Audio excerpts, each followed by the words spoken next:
Mr. Speaker. Yes. Would the Premier advise the Honourable House of the status of the better deal that he promised to the people of Bermuda in advance of the 2017 general election in respect to the construction of the airport, and could he specify which terms and conditions were improved upon? Good morning, Mr. Speaker.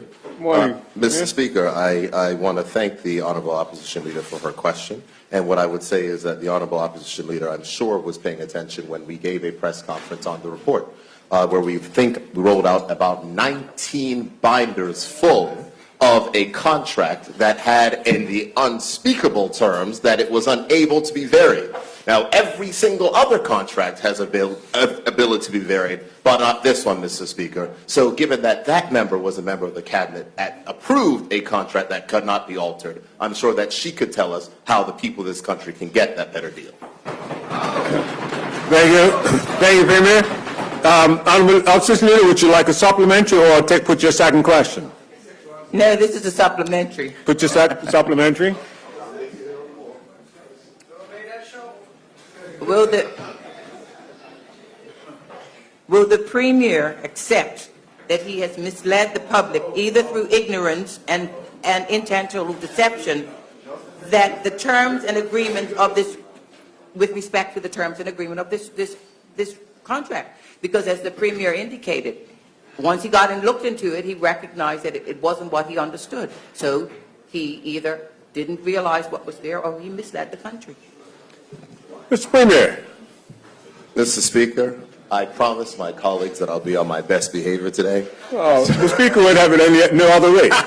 So I'm going to do my best to remain on my best behavior, Mr. Speaker. Thank you. But I find it incredibly rich that a member of the former cabinet who came to Parliament, I believe, at 5 a.m., who did not provide 19 binders full of documents, would say that I misled the people by saying before the election that we'll be looking to change a deal that they wrote that could not be changed, Mr. Speaker. Again, that was what they locked the country into, Mr. Speaker. They locked the country into ever-increasing air rates. They locked the country into giving away our revenue. They locked the country into the fact that a Canadian company is getting revenue that should be going to our students and to our seniors, Mr. Speaker. That was their deal, but we are going to continue the work despite what they left us. Thank you, Premier. Madam Leader, would you like supplementary? Second, this is second supplementary. Your last supplementary on this one. And then you have questions. As I totally understood.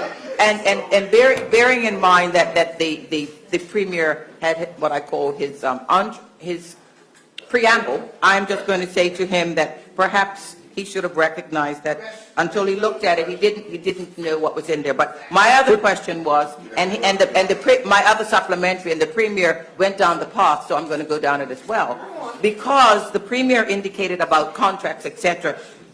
Since we've had the release of so much information, the 19 binders, etc., what I want to know is the Premier prepared to release the unredacted version of the PPP partnership for the Bermuda Hospitals Board that he promised that he would do?